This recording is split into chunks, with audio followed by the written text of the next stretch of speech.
Welcome to another episode of Welcome Disruption. Today we are joined by Evan Kuo, Director of Business Development for ALIS. ALIS is a senior living tech company leading the way in innovating how we connect with families, how we stay compliant, and leveraging technology for the future. Stay tuned. Hello, Evan. Thank you so much for joining Welcome Disruption.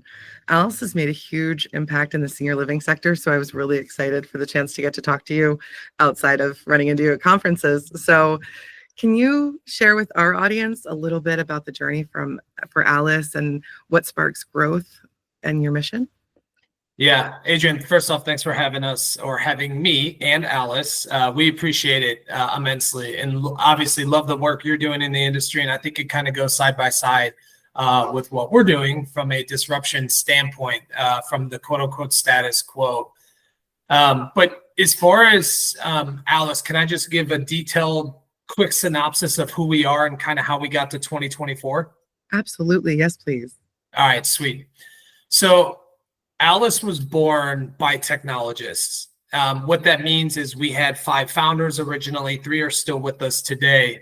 It's still part of the company. I phrased that poorly, but 3 are still part of the company today. But basically, John, our CEO and founder, had a friend and businessman that bought a 200-bed assisted living in Inglewood, California back in 2009. Before that, we were meddling around in some other different healthcare fields, nothing physician offices, but nothing really senior living specific. So this is about 15 years ago.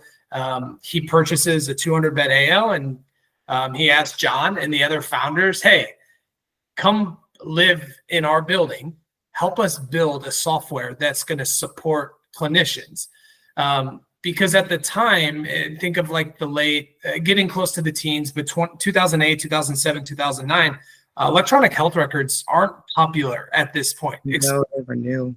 Yeah, they're either new or they're for big communities that have scale, not necessarily for your mom and pa's or even smaller 1, 2 community, 3 community portfolios.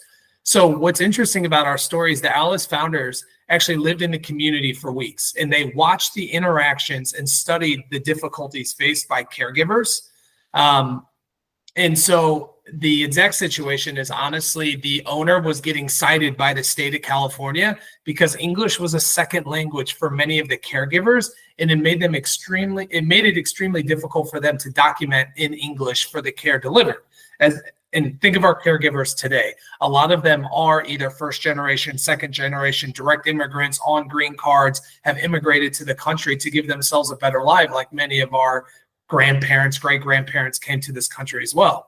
So honestly, out of that use case and story, John and the technologists built ALIS under the Medtelligent brand. We hop into senior living. It's care tracking for direct care staff to chart. From there, we expanded into a full electronic or traditional electronic health record. And at the core of ALIS, which is unique and was unique at the time, is it wasn't popular, but we built everything around the resident-centric system. Adrienne, you've been in many buildings. You understand that a lot of them pre-electronic health record, they had that blue binder for each resident that sat at the receptionist desk or the nurse's office or somewhere. And what's unique about that is the binder was about the resident. It's their life story. It's the same thing from the sales side as we get to know our prospects before they make the move. And so when they move in, they had this blue binder, everything was resident centric. So John wanted to create a system that was all about the resident, that followed their journey from the first days they were in the building, from medicines, allergies, all the way through point of care, assessment data, building out the care plan, and billing. And so honestly, that's where we get our start. And that's where ALIS is today, 15 years later as a company for Medtelligent. We're celebrating 20 years next year, which is super exciting with some fun branding, things that you are really good and know about to really celebrate that. So our expertise is technology, clinical workflows, state regulations, compliance, evals, care level optimization, and allowing our buildings to go back to what they need to be doing, which is more time with residents, less time data input, finding things, making sure they're up and up from a compliance standpoint. So that's really who we are. We're the lifeblood of the organization, the communities, no matter how small you are. We service 6, 8-bed personal care homes, enhanced assisted living that are in residential settings, all the way up to your giant CCRC cruise ships on land, thousands of residents. That's one of my favorite things, especially because you're in PA. You got a bunch of cruise ships that have landed there in that state. But that's who ALIS is today.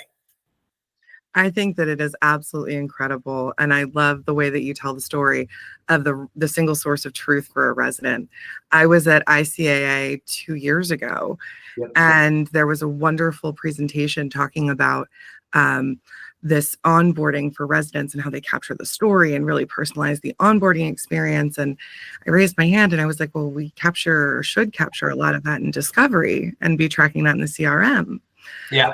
And then in a separate session that I was at recently around dementia, there was a specific example about a resident-centered care need that could have been solved with the life story. Yep. A specific memory care behavior that would have been caught if there would have been that continuity between his veteran status and his POW experience and then his dining experience, right? Yep. So I think it's incredible, the idea of the single source of truth. Yep. And there are a lot of communities still that are tracking that on paper that have not kind of caught up with that continuity of experience, not just for the resident, but for the family too. And, yep, you know, I love the components within ALIS to engage the family. But when it comes to the technology, you know, I love that this started with technologists. Tell me some of the ways that you are finding that technology is helping to break boundaries and or reinforce, you know, necessary norms that we need within the industry. Yeah, it's a great question. So going back to just kind of tying it up with the bow, I want to reiterate one integrated health record for the resident. And so what that allows us to do as far as challenging traditional models, as you've said, and just using our technology to be the change agent in these buildings where, let's face it, when you walk into senior living communities, whether they're single care level, multi-care level, life plan, there's a lot of resistance to change. And I think that comes directly with technology. But let's think of the end user. What's their demographic, right? A lot of times they skew a little bit older. They might be technology adjacent. They've kind of grown up with it the last, let's call it 10, 20 years, the iPhone age or the screen age, where there's literally a screen everywhere we turn. So from our standpoint, we are trying to, make things as easy as possible, meaning uptime, getting used to the platform, getting trained on it. But then also, what's the output? How do we make their lives easier? How do we physically show that Adrienne, the CNA, can use our platform, be proficient at it, learn it quickly, which, by the way, CNA, CMA uptime is like 15 to 20 minutes of training. RNs get it faster. Honestly, the longer is getting the compliance side for like reporting, but we're not talking much longer than 20, 30 minutes of uptime and training. But what are some ways we're pushing the boundaries is artificial intelligence, machine learning. That has become a big buzzword in our industry. I'm sure you've heard it at every single trade show you've gone to.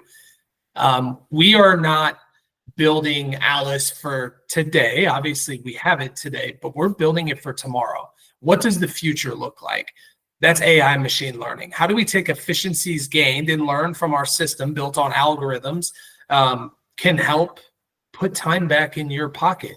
And time is an infinite resource. And when it comes to senior care, it's a great resource, right? This is a industry built on people serving people, not people trying to figure out technology, machines, et cetera.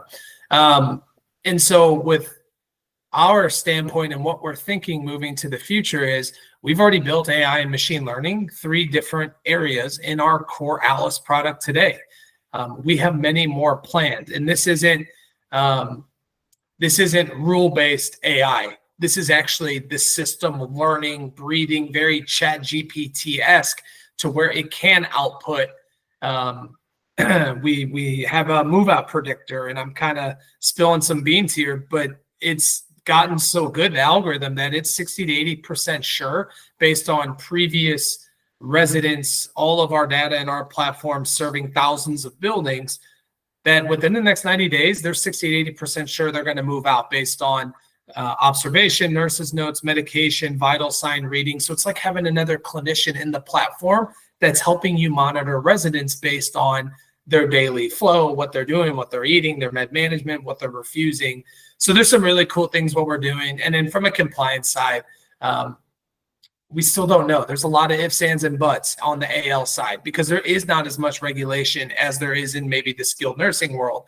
But the good news is in every state we're in, we're totally compliant. We're in 49 states. So shout out any Hawaii listeners that are viewing this. Adrienne and I will hop on a plane and we'll fly out to Hawaii together to bring ALIS to that final and 50th frontier. But long story short, we're doing a lot of cool things with AI machine learning. That is incredible. And yes, I've attended all of the sessions on AI. We are futurists ourselves. And so we released last month our 2025 trend guide and our predictions. And it was, I'll drop a link in with the podcast. It was one of those opportunities to also get to look back and say, hey, we called this.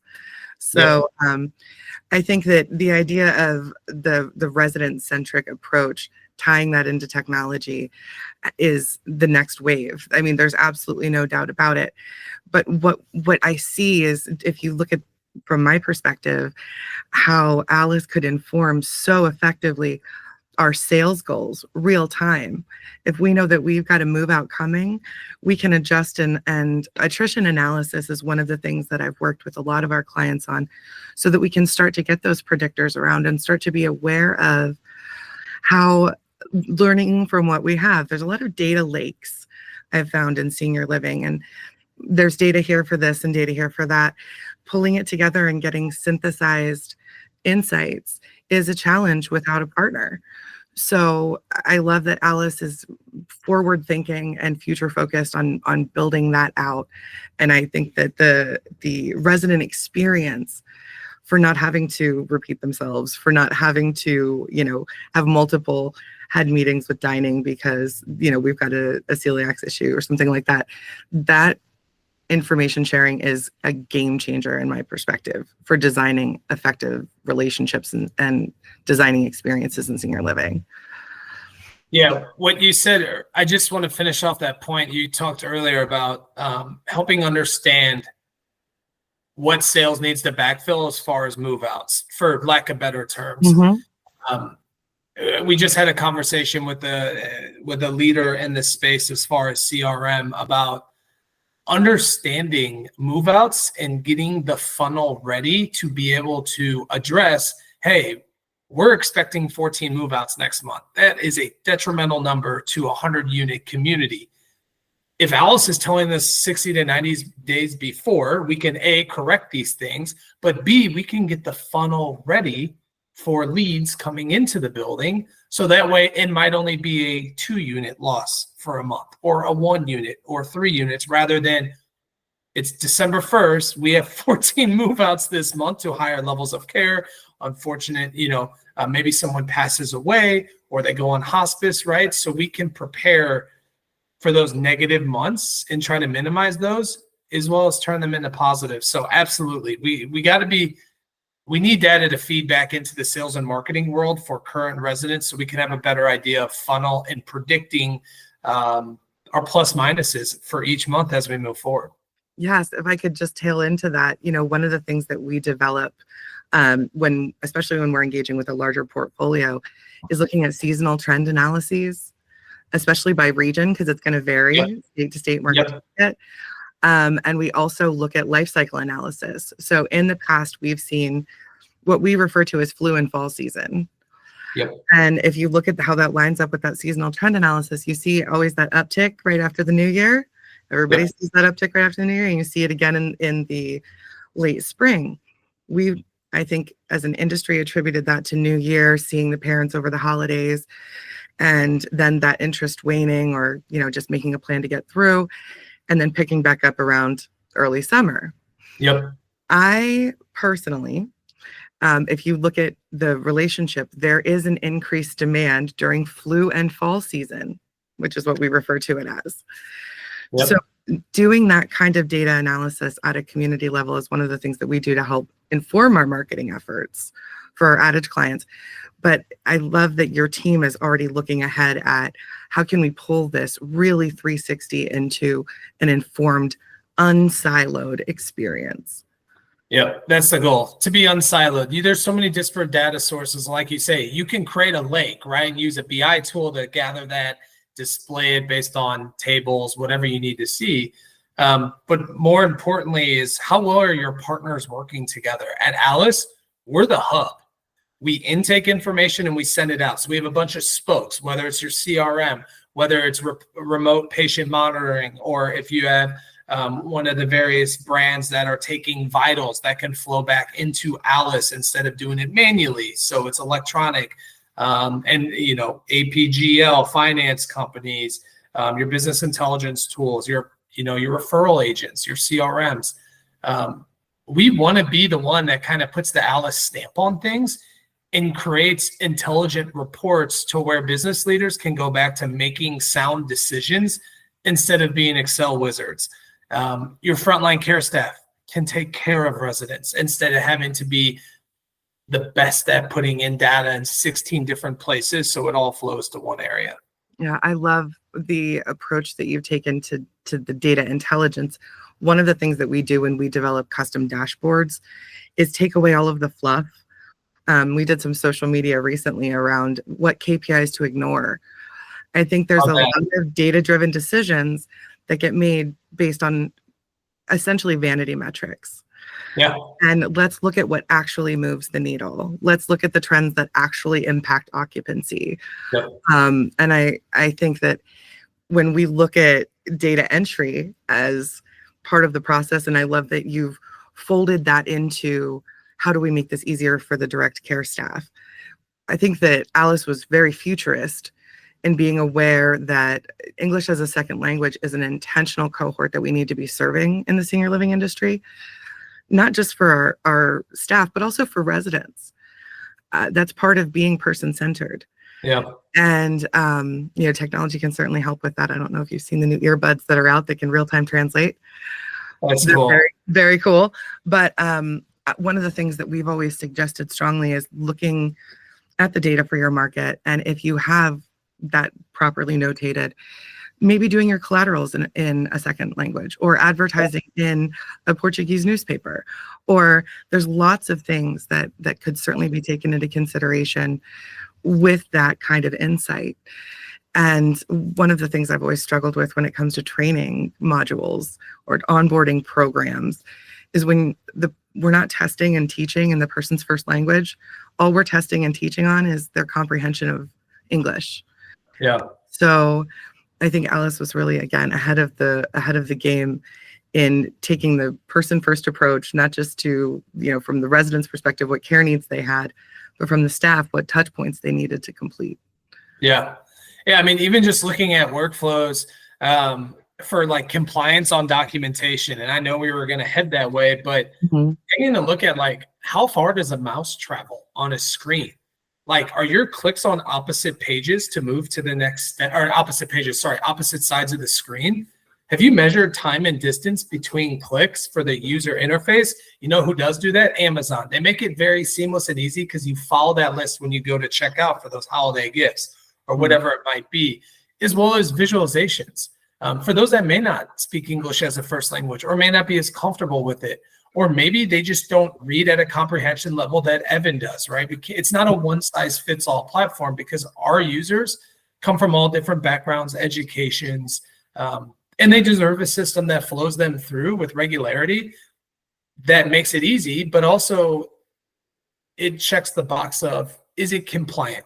Whether it's state regulators, whether it's corporate compliance, to make sure these buildings are operating on the up and up, and it just makes life a lot easier for everyone. And from a state to state, from a compliance side, they ebb and flow. The user experience directly dictates how much information are they putting in, and hopefully it's at point of care instead of Evan racks up all of his notes, through 30 visits to 30 residents as a CNA. And at the end of the 8 hours, hey, you're paying me overtime because I'm staying in the building another hour.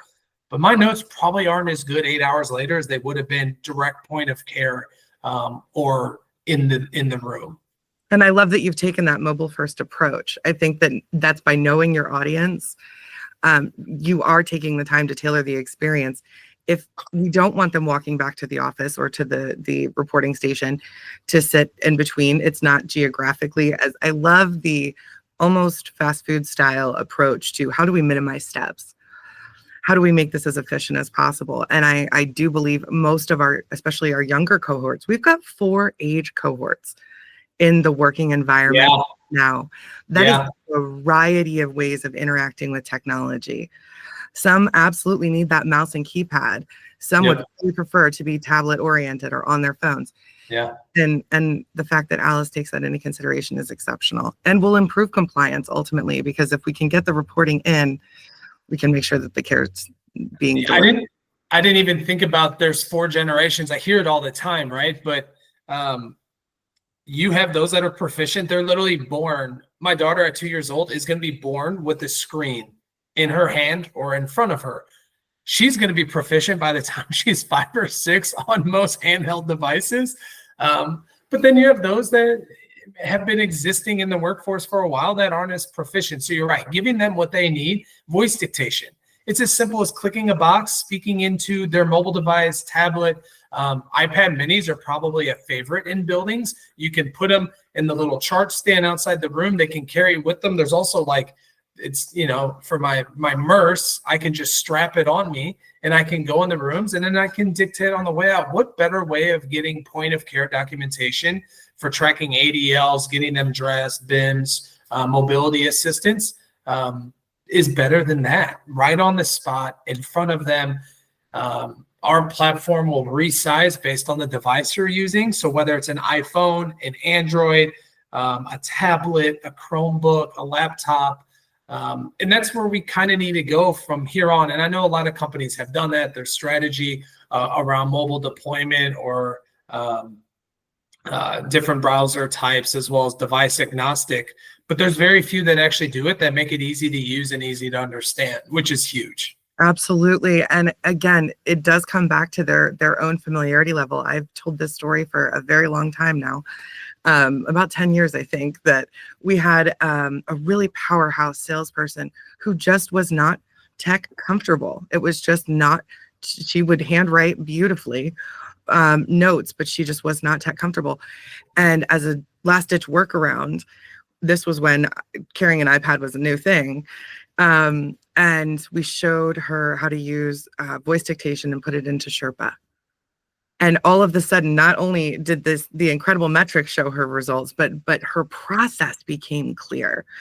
And sometimes you can capture that with data. I love the story. I was doing a portfolio-wide analysis on a sales group, and one of the things that stuck out was there was one salesperson whose metrics across the board were kind of middle level, but there was the high conversion rate that just didn't kind of correlate. So we dug a little bit deeper into her actual activities. And that salesperson did a home visit with every single lead that she touched. That metric alone, one metric difference, changed across the board. 100%. Right? And how much easier when we're doing a home visit from the sales and marketing side to have your tablet or your device and it's handy. It's mobile first in so many ways, depending on the person. But even, again, looking across age cohorts, sometimes if we can position it the right way and frame it, it can also be for those who are less tech comfortable. Yeah. I love hearing home visits. That kind of brings me back to my previous life with David Smith and being a big proponent, still am, of prospect-centered selling.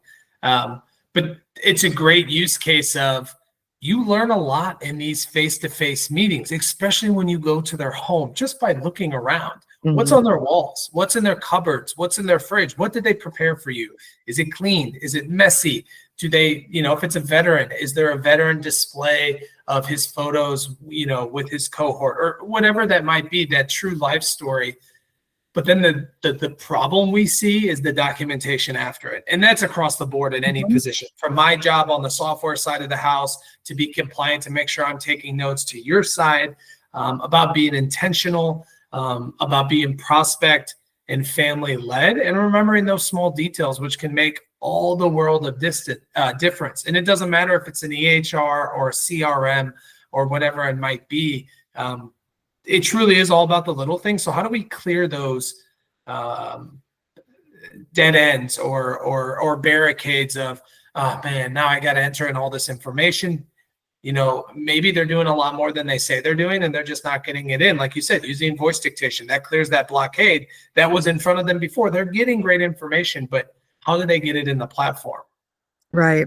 Absolutely. And if it's not in the data, it doesn't exist. It's a salesperson's favorite thing. If it's not in the CRM, it's not real. It doesn't exist. And I think the benefit too of the CRM allowing us to follow the journey and being able to then cross-reference back that journey. How many touch points does it take via direct mail, email?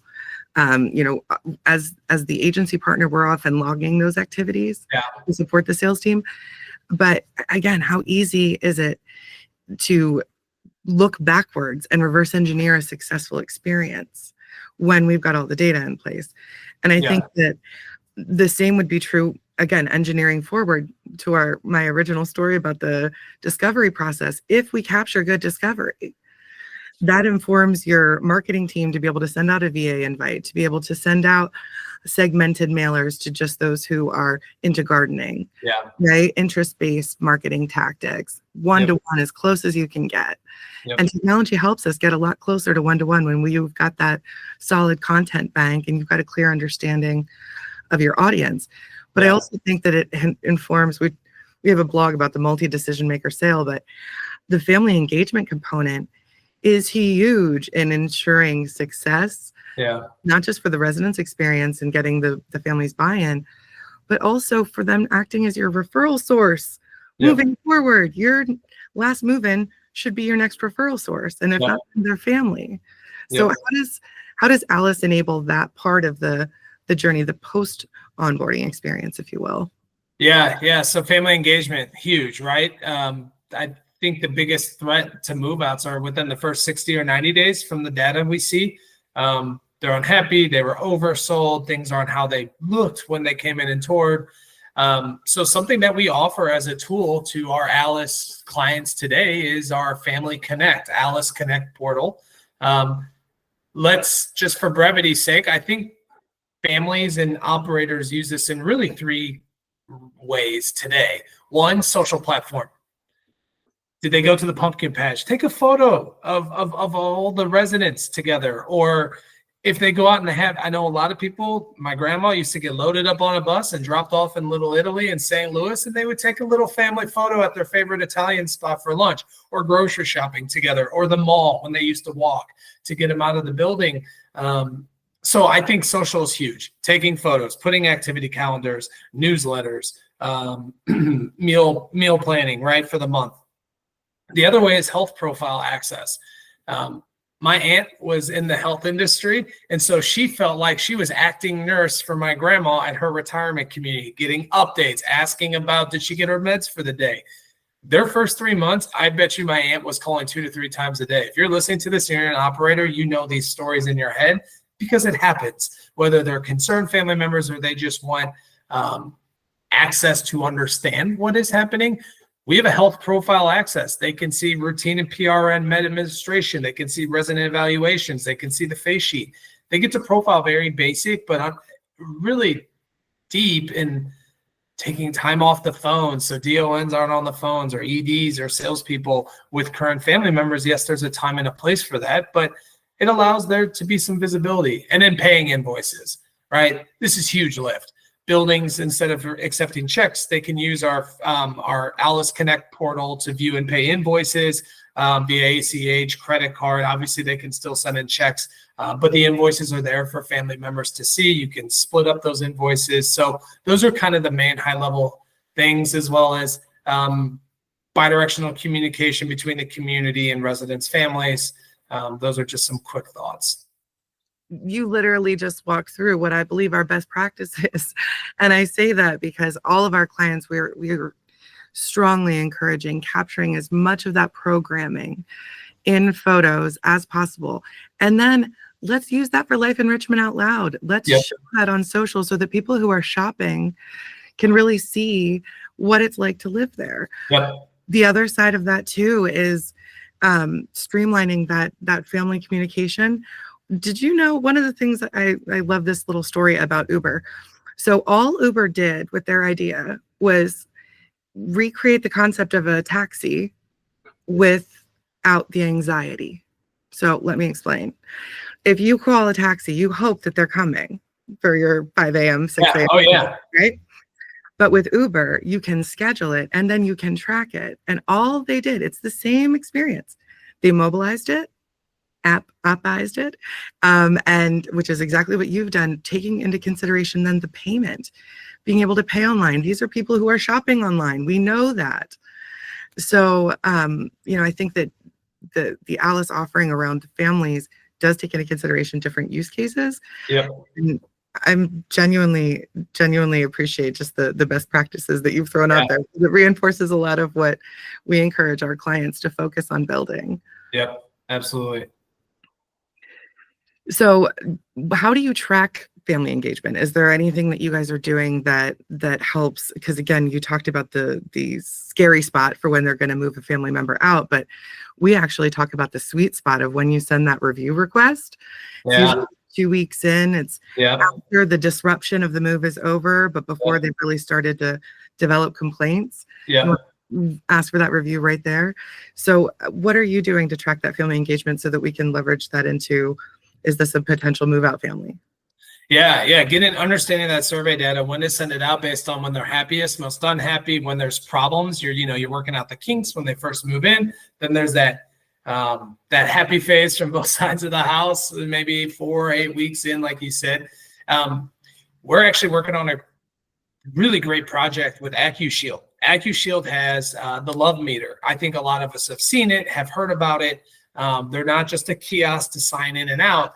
They do a lot more around resident satisfaction, understanding who is visiting, things like that, visitor management, I should say. But we're going to start taking in that data to give us a full view of how isolated is this resident? Do they have family members coming to see them? How happy are they? What's their satisfaction day to day? It's like at the airport when you hit that red, yellow, green button in the bathroom, right?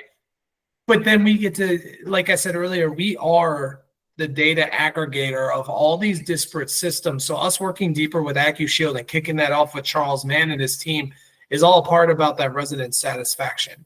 And we're going to continue to look at those things and feed in information so people have one area to look. They can understand how things are going, who visited this resident, when's the last time a family member has been in there. So there's some really cool projects we're doing, a lot of which I can't speak about yet, but AccuShield is definitely one of those integration partners I can speak on.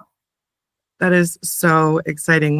We talked about kind of informing with attrition our sales goals, but one of the things that we look at are the move out reasons, right? And that sort of tracking, as you mentioned it, but also what are our resident satisfaction scores looking like? And are they changing over time? And how are we operationalizing the things that we're learning? Sometimes, especially when we're onboarding with a new partner or a community hasn't, new leadership hasn't done a resident survey in a while, we'll actually create separate tracks. So it'll say, I am a loved one of, X person. And if their net promoter score is less than, a certain threshold, they get a completely customized experience in their feedback form. Love that. Yes, it's taking into consideration where the person's mindset is. I think when I would do event planning for like grand openings for clients, I always assume everyone's in a bad mood. So how do we remove all of the friction and turn that around into a positive experience, even if it's giving us a negative review? I think that we've touched on the interoperability of silos, but I wanted to talk a little bit about, as we look at productivity and what ALIS can bring to the table to help caregivers get directly back to staff, directly back to residents. What is the feedback from clinicians on how this is informing the care that is needed and so ultimately tracking what's delivered? Yeah, great question. I think it kicks off with our onboarding and training process. It's a white glove experience. You're up and running no matter portfolio size. We have 30, 40, 50 community portfolios going right now through 60 to 90 days. They're live, fully live. They're ready to rock and roll. And I think staff productivity rolls directly in this. They're a part of the process. They're a part of the training on the different care modules, medication modules, billing modules, finance, RevOps, even our reporting and CRM if they bring that on board. My favorite thing to say is clinicians love ALIS, period. We believe and we think, based on feedback, that we have the best designed workflows with the clinicians in mind, from the assessment, which is fully customizable, to the care plans, to PRN needs, to med administration, and MAR work. We eliminate that pain that comes with a lot of EHRs that they've gone through. People aren't excited to switch EHRs. I see smiling faces when I go on clinical trainings for ALIS. I hear kind of the exhale from owner operators when they see ALIS for the first time, and they're like, is it too good to be true from what I'm seeing?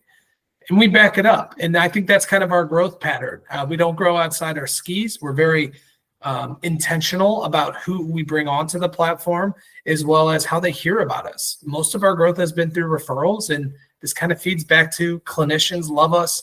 The financial teams love us, C-suite, VPs, regionals, they love ALIS. Well, and when we talk about storytelling and data, often people kind of don't see those two things as coming together, but one of the most powerful referral source tools I can imagine creating and delivering to an outreach audience is proven care outcomes. Yeah. Trackable data behind it. Yep. And ALIS is able to tell that story. And if that's what it is. Yeah, it's a story. It's a story. And to be able to say, we've captured this resident, at a certain baseline and been able to improve their mobility or enhance their cognition. There's lots of opportunities to tell stories using the data that you're capturing in ALIS, and stories that are compelling to different audiences, whether it's a social worker, whether it's a clinician. Yeah. I think that's incredible. So looking towards the future, you guys are already future thinking. Yeah. Is there anything specific? I know you've shared a few things. Yeah. Nuggets. Is there anything else you want to put out there for the listeners? I mean, 70% of our development is direct feedback from clients.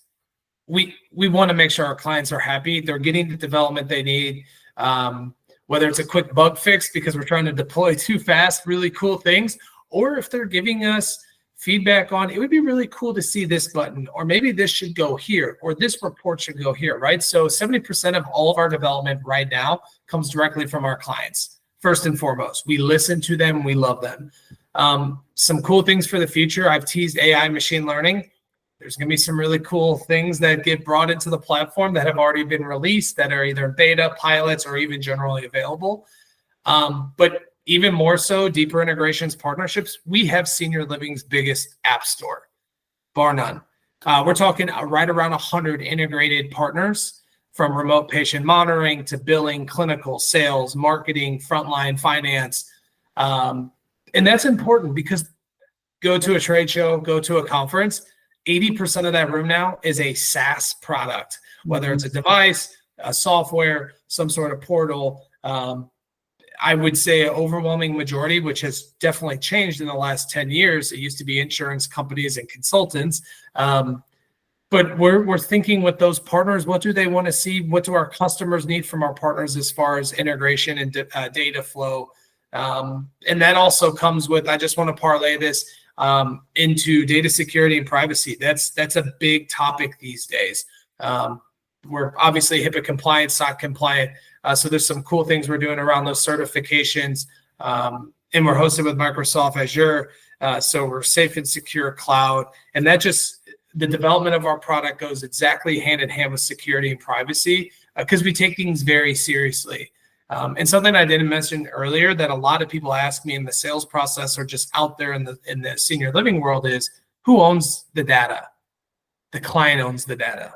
It is the client's data, which is why we offer the App Store. These integrations, they're free. We don't charge our vendor partners. We don't charge the clients to consume that data, because at the end of the day, it's their residents, it's their buildings, it's their data. Mm-hmm. I think it was about this time last year when I recorded a podcast with Terry from Waypoint, and I said interoperability is going to be the name of the game in 2024. And as we're rounding out this year and we're looking at 2025, this is the position to be in terms of making sure that there is not one more platform, one more login. I think ALIS has done an exceptional job, and I am grateful that you are being that partner to other platforms within the industry, because our SaaS sector has grown exponentially. Yeah, there's new entrants all the time. I learn of new companies every time I go to a conference or a trade show. My first question is, how can they help our clients when they come up to us? That's the bottom line. I appreciate that. And that's very much, our approach as well, is what can we do to help move this forward, get around this obstacle and solve this problem. And we do it with Welcome Disruption. We do it outside of the box. Yeah. And I love that ALIS is following in that same approach of just continuing to break ground every single time we touch base, Evan. Yeah, and that's what it's all about. And I cannot emphasize enough the customization, the availability, and the data being the operators and working well with others. That's what these operators are asking for, and that's what ALIS is giving them. And if you're a company out there that happens to be listening to this, it's got to be a part of your core values. Interoperability and breaking down silos with the real focus on the resident experience. I think the key theme for 2025.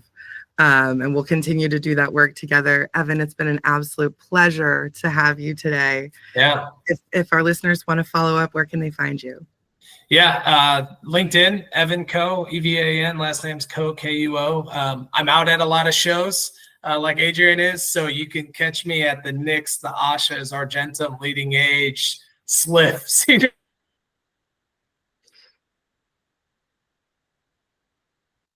Living.